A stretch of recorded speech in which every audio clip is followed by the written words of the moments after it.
Kristo. Magsipo tayo sandali. No?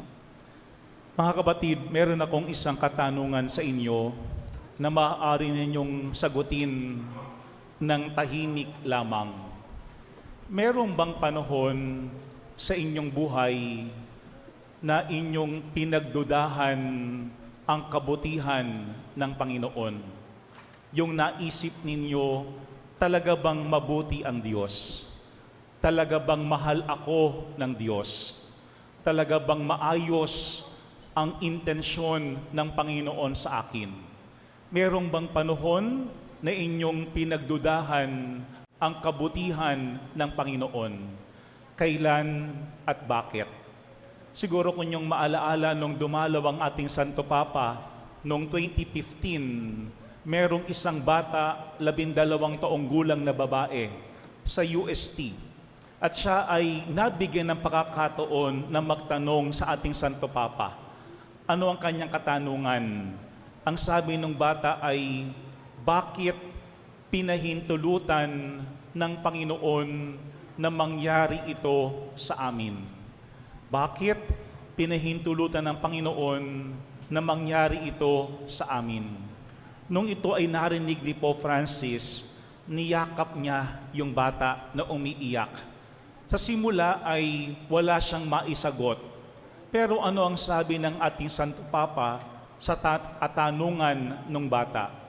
Ang sabi niya, minsan may mga nangyayari sa ating buhay na talagang walang ganoong paliwanag. Pero iti ating lamang mauunawaan kapag tayo ay umiyak. Ating lamang mauunawaan kapag tayo ay umiyak. Kasi nalilinis ng ating mga luha ang ating kalooban. Nalilinis ng ating mga luha ang ating kalooban. Tingin ko bilang mga tao, may mga pagkakataon na kapag mayroong pangit na nangyari sa atin o sa ating pamilya o mga mahal sa buhay, naghahanap tayo ng paliwanag. Pero minsan, hindi lamang paliwanag. Kung hindi tayo ay naghahanap ng masisisi. Dahil sa iyo, kaya nangyari ito sa akin. Dahil sa iyo, kaya ako ay bumagsak. Dahil sa iyo, kaya ako napagalitan ng aking asawa. Dahil sa iyo, kaya nagkapangit-pangit yung aking buhay. Minsan, naghahanap tayo hindi lamang ng paliwanag, kung hindi ng masisisi. At minsan, sinisisi natin ang ating kapwa, at minsan din, pati ang Panginoon. Dahil sa Diyos, ganito ang nangyari sa aming buhay. Kaya meron tayong ilang kapatid ang ayaw magdasal o kaya ayaw magsimba. Sa ating ebanghelyo, merong dalawang pangyayari na muling ipinakita ni Jesus sa kanyang mga nakikinig. Ano yung dalawang nangyari na talagang very historical? Yung una ay nung inutos ni Pilato na patayin ang mga Galilea habang sila ay naghahandog sa loob ng templo. Yon ay inutos ni Pilato na patayin ang mga Galileang naghahandog. Pero pangalawa ay yung nangyaring aksidente na ang mismong tore ng Siloe ay nabuwag, na 18 tao ang namatay dahil sa aksidenteng iyon. Pero maganda itong ating ebanghelyo, bakit? Kasi nababasa ni Jesus ang iniisip ng mga tao.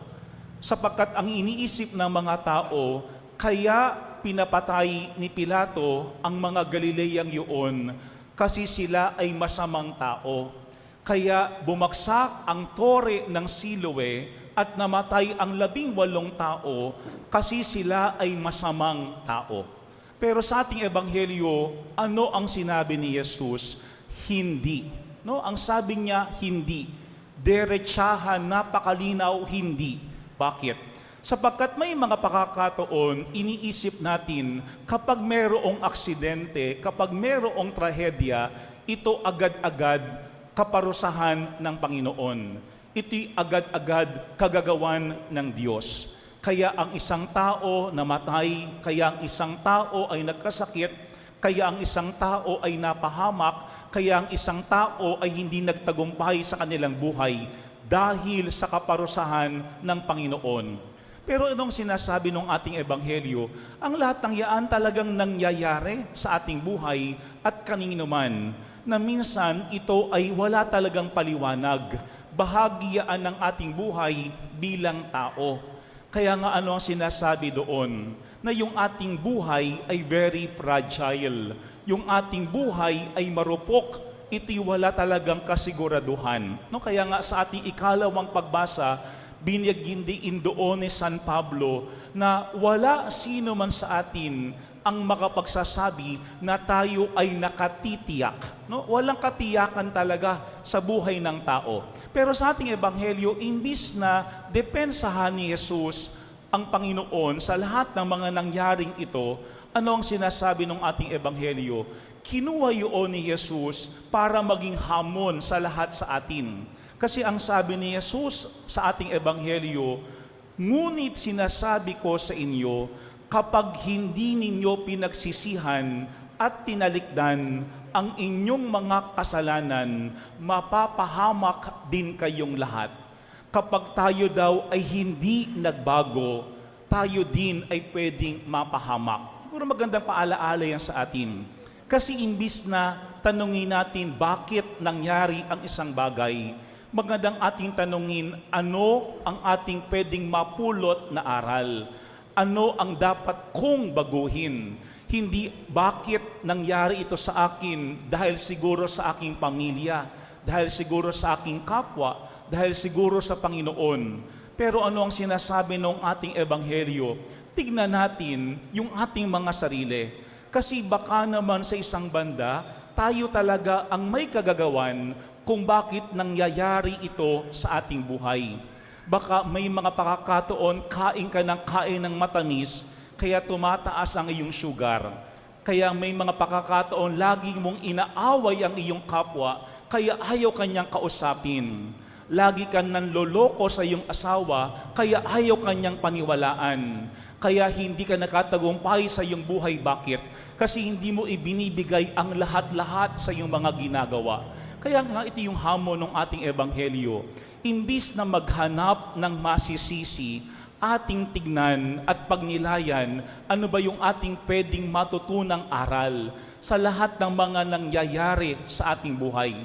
Kasi po ang panahon ng Kwaresma ay panahon para ituwid ni Jesus ang ating maling pagtingin sa Diyos. No?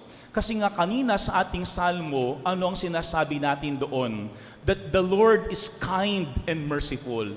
Maawain, mabuti, mahabagin ang Panginoong Diyos.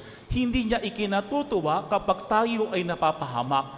Hindi niya ikinagagala kapag tayo ay naaaksidente. Hindi natutuwa ang Panginoon kapag tayo ay mayroong karamdaman o kaya kapag mayroong namamatay. Kaya nga ano ang pinapakita sa atin ng Ebanghelyo sa ngayon? Tama sana yung ating pagkakilala sa Diyos. Kasi maawain, mahabagin, mabuti ang Panginoon sa atin. Pero may mga pakakataon dahil sa mali nating ginagawa, sa mali nating pamumuhay, sa mali nating mga pinipili, doon tayo nagkakaroon ng problema. Doon tayo nagkakaroon ng hindi magandang karanasan. Alam po niyo maganda yung kwento na ibinahagi dyan ni Jesus. Napakasimpleng talinhaga. Yung talinhaga ng puno ng igos. No? Dumalaw daw sa ubasan yung may-ari ng lupa. At ano ang napansin niya? 3 taon yung puno ng igos nakatanim sa lupa pero hindi man lamang namunga. No, magandang paalaala yan. Bakit? Kasi wag nating iisipin na dahil tayo ay nakatanim, tayo ay namumunga. Kasi pwedeng tayo ay nakatanim, pwedeng tayo ay buhay, pero hindi ibig sabihin namumunga at mabuti yung ating buhay. Pero merong inaasahan mismo ang Panginoon sa atin, ano yun? Yung tayo ay mabunga, para hindi maaksaya yung panahon na ating ginugugol habang tayo ay nasa ibabaw ng lupa. Maganda yung sinabi nung tagapag-alaga.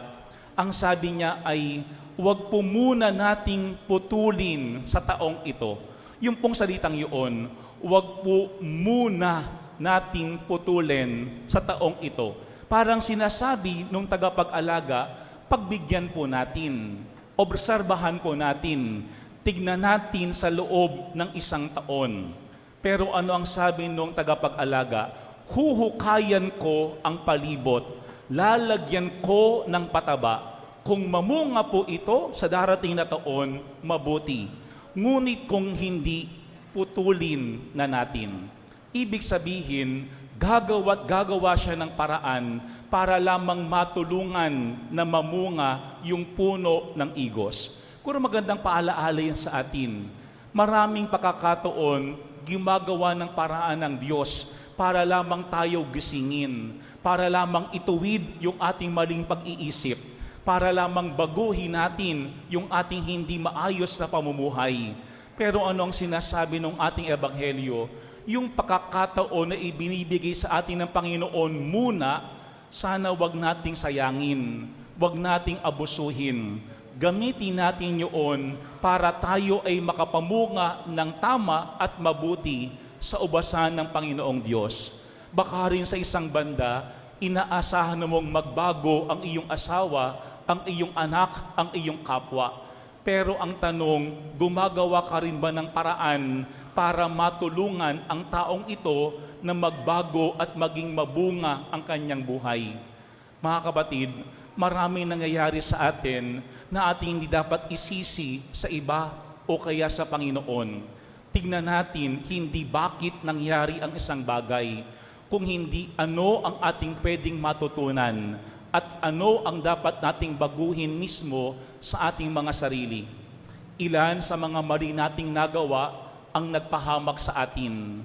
Sana ilan din sa mali nating nagawa ang magpabago sa atin. Amen.